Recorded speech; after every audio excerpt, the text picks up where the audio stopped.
You know, John, I'm excited about all the programs that I have the privilege of doing on this show. But today's is going to bless so many people. As a matter of fact, I encourage people to get on the phone and call their friends and say, listen, because we're going to be talking about some of the hard events of life.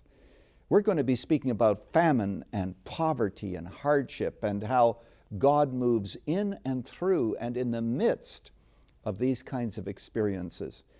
And of course, you're right. The man that we're going to be speaking about is Abraham. Now, I want to set this up so people understand the context. We all know that he was there in Ur of Chaldees, and then God called him, and he went into the land of Canaan.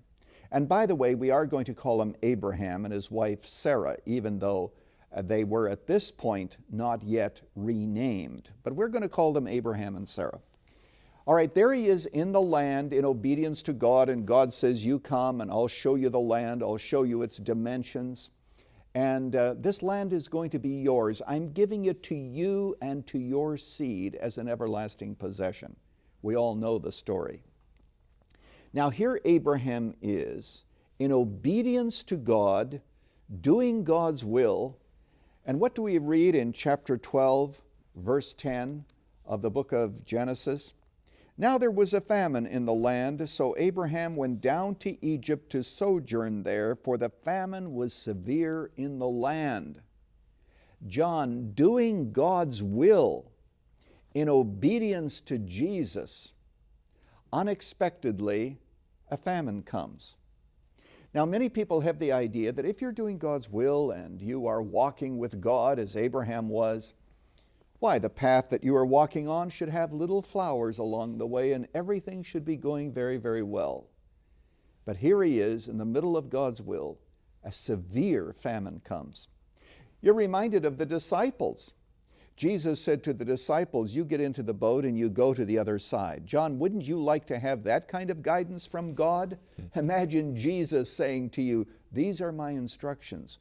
Go to the other side of the lake. Right in the middle of obedience to Christ, the biggest storm that they ever encountered. So right off the bat, I want to say to people who are listening today that no matter what you are going through, it doesn't necessarily mean that you're out of God's will.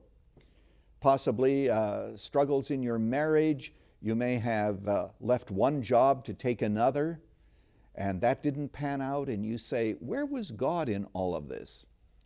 God is in the midst of our famines. You know, when I began to study this, I realized that in the Bible there's no such thing as a financial downturn as we understand it, because they didn't have an economy like we do.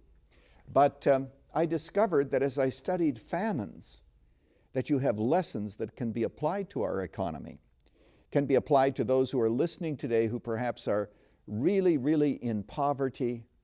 And I want to help them to see that God is there with them.